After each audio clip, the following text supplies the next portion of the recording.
Hi, my name is Matthew Bellisario, coming to you from the heart of the Deep South, Birmingham, outskirts of Birmingham, Alabama. Today on the BellisarioSonic YouTube channel, I'm going to be talking about this wonderful jazz compilation that's playing here in the background. Now, if you've been coming to this channel for a while, you notice that I play the music.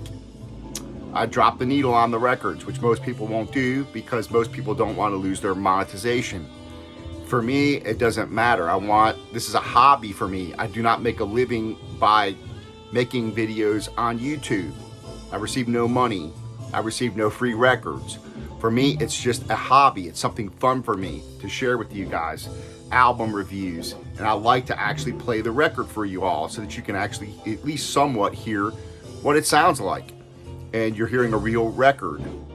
So today I'm going to be sharing with you this wonderful compilation of jazz music from Japan. And now there are several volumes of this out. This is the only volume that I currently have.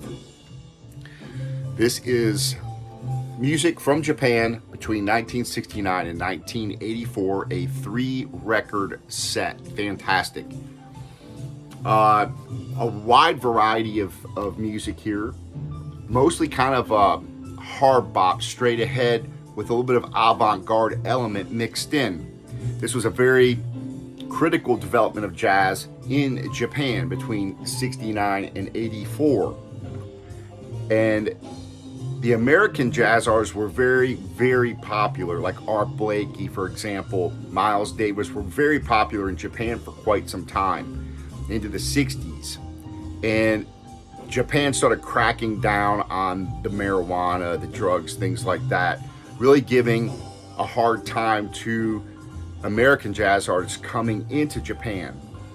And so that really offered an opportunity for jazz musicians, Japanese jazz musicians, to come to the forefront and start creating their own jazz. And so that's what this is here. It does come with the OB strip right here. It's a gatefold. Quality's okay. It's not acoustic sounds quality thickness, but it's all right. You got a lot of information in it. You've got a write-up here on the history of jazz in Japan. It's 3 records, and they came in just regular sleeves, so I did put them in these Hudson Hi-Fi sleeves. And if you notice, I'm sitting on the floor, and that's just something I like to do because it goes back to my childhood when I used to sit on the floor and listen to the records and have all the records scattered out around me. Anyway, that's kind of what I'm doing today, listening to records and sitting on the floor. So that's kind of why it looks like I'm sitting on the floor. So it comes with 3 wonderful records. Sound quality is pretty good. No problems there. No noise issues. No pressing issues. Also comes with a nice inner sleeve that explains the artists who recorded on these different tracks, which are taken from different albums. And they're pretty good little explanations of the record and the artist that played on the particular song that was taken from the record. So you can see here, if we look close, who's playing on this particular song, for example, and so forth.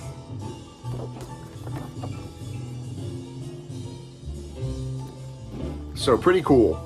If you're into something a little different, something a little more modern with jazz recordings, there's a lot of really talented musicians on this album. And it's something that I think is worth taking a look at if you're into jazz music. It's put out on that BBE label, which does a lot of these Japanese pressings on these different artists that are from Japan. And I've gotten some other albums as well that I'm going to share with you in future videos of jazz artists from Japan. And I think a lot of them are very good. I really enjoy them. They have their own sound, their own technique that they play with, their own language. But it's very cool. I really enjoy it. And of course, they got a lot of that from the American jazz musicians who were coming over, like Art Blakey. So they have a hard bop flavor to them.